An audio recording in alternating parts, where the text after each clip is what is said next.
Tonight, we're tracking severe weather moving through our area. We show you where wind and rain is ramping up. We also have team coverage of the potential weather impacts and show you how law enforcement and public works crews are working to keep you safe. And more guns and drugs are off the street. The latest major arrests here in Butte County. Covering Northern California. You're watching Action News Now. Coverage you can count on. We're continuing our severe weather coverage tonight as another round of heavy rain and gusty wind moves through the region. We have team coverage across the area in Butte, Glenn, and Shasta County as well, with reporters breaking down what you need to know as the wind begins to ramp up out there. We begin with Chief Meteorologist Howie Gordon. And Howie, what are the conditions? What are the conditions right now? We're breezy more than anything else. Rain's on the lighter side, but as I'm watching the radar, which I'll show you in a moment, things are starting to pick up in terms of rain bands moving out of the south, heading our way. Thus, we have the flood watch in effect all the way through Friday, when the rains are eventually expected to start to wane and move away. Here's that radar I talked about. Now you see way off there to the northwest, that plume has been out there since I've been here all day long, but you're starting to see rain now move in from the south. This wasn't here an hour ago, so now starting to fill in across the area, and this rain will continue to do just that. Here's our winds. We are seeing gusts over 25 miles per hour, so you add that with the rain, that can be pretty rough out there. Temperatures actually on the warmer side before we cool down, but another major factor, yes, is the wind advisory and the high wind warnings. But add that into the mix, we are also looking at winter storm warnings. That will make travel very, very difficult. We'll talk more about that in a few minutes. Thanks, Howie. Well, the city of Chico is working to get ahead of the next storm to head off any problems. Action News Net reporter Sade Pullen joins us live now along the Lindo channel. Sade, you spoke with the city's public works department about flood prevention efforts, right?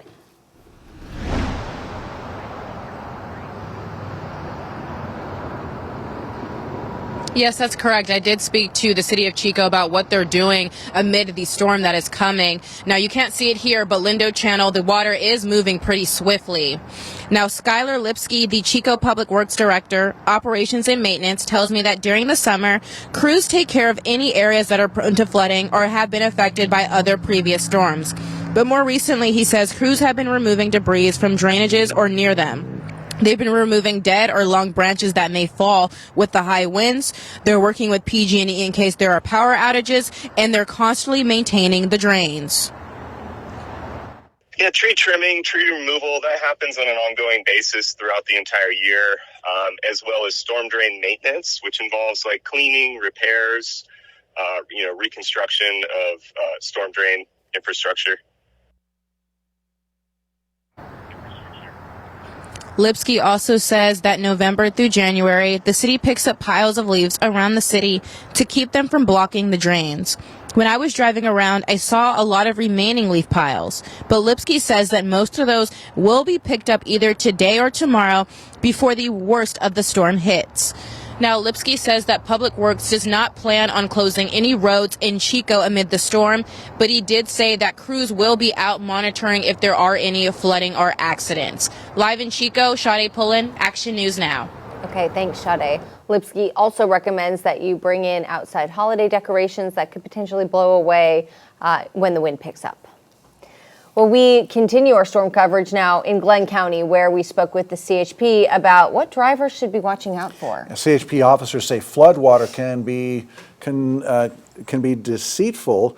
Puddles of water may appear to be 1 or 2 inches deep, especially at nighttime. They may, in fact, be much deeper than that, reaching depths of 6 inches to over a foot. And according to the National Weather Service, Turn Around, Don't Drown campaign, it only takes 6 inches of moving water to knock an adult off their feet and 12 to 24 inches to get a vehicle stuck or even carried away in the moving water. A few years ago, a young lady decided to drive through a flooded road. It was deeper than she anticipated, but she ended up overturning, and because of that succumbed to her injuries of that crash. The CHP also wants you to make sure that your car is in proper working condition. That means proper tire pressure, tire tread, and of course watch your speed. They also advise you to keep an eye on these back roads that are all over our area, roads that typically do not have the drainage or infrastructure to handle flash flooding the way something, say, like Interstate 5 can. And drivers can check actionnewsnow.com to find the latest on real-time updates on road conditions throughout our area. The city of Reading is taking advantage of the break in the rain to make repairs caused by Sunday night's flooding. Action News Now reporter Jesse Angelo is live in Reading, where the city is also then preparing for more wet weather. Jesse, what's the latest there?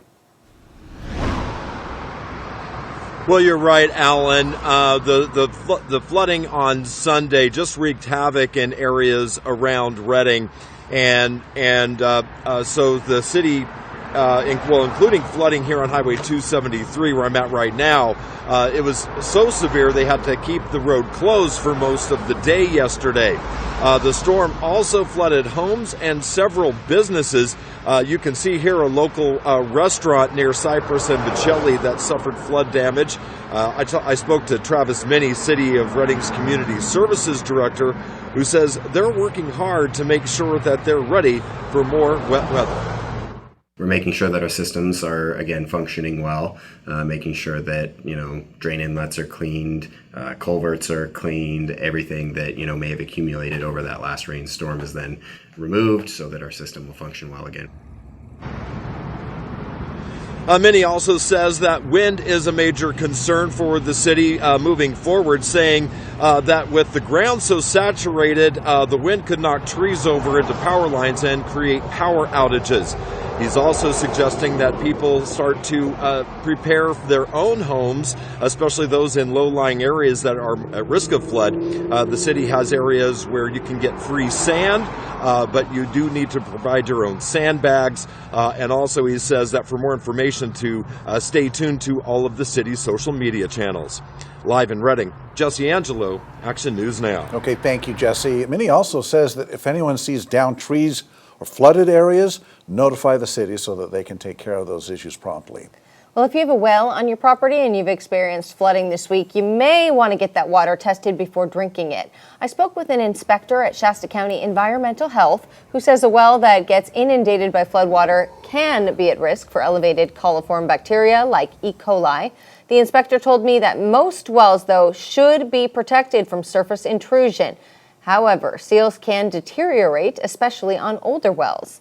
You're not always going to be able to see visible signs of water contamination, and the county does not provide free testing, but you can buy a water testing kit at the Shasta County Public Health Laboratory or the Pace Analytical Water Testing Laboratory in Reading. New tonight, Butte County drug agents arrested 2 people on drug trafficking charges after searching 2 homes, one in Oroville, the other in Yuba City. Now, they say that Hector Jimenez Jr. and Dylan Long were in possession of all these things that you see here in this photograph from Butte Interagency Narcotics Task Force. 600 grams of marijuana products, according to officials, and more than 13 grams of meth. They say a child was staying in the same room as Long, along with the drugs and the weapons. That child was taken out of the home and placed in the care of a relative. A Gridley man's headed to trial after a judge found enough evidence to move forward on multiple child sex abuse charges against him. The Butte County District Attorney says Marcus Johnson could face life in prison. Gridley police arrested Johnson in October of 2025 after a young girl under 10 reported sexual abuse to her mother. Johnson remains in jail without bail, and his next court date is set for January 7th. Well, new tonight, there's been an arrest in the case of a body that was found on fire in Yuba County. Firefighters made the grisly discovery while responding to that fire Sunday along Parks Bar Road near Smartsville. The Sutter County DA's office says that 50-year-old Darrell Cialei of Yuba City was arraigned today on arson charges. Investigators say the body was that of 82-year-old his aunt, Constance Laurel, also of Yuba City, and that her death is suspicious. The investigation is ongoing. Well, we have new developments tonight. Shasta County Board Chair Kevin Cry says he's learned that his cancer diagnosis is advanced stage 3. We told you last week when he told Action News Now that he had stage 2 colon cancer, but he recently confirmed that his test results were read incorrectly. He says he's planning to look into alternative treatments. A Chico synagogue has nearly completed a new fence as part of its increased security measures after the synagogue was the target of a hate crime back in 2022.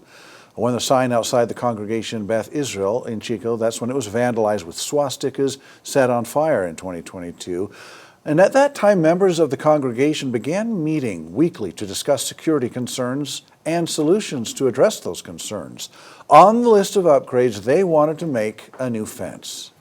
We wanted to balance the needs for security with the needs of being a beautiful presence in the community and for people to feel like it's a place that they can come to.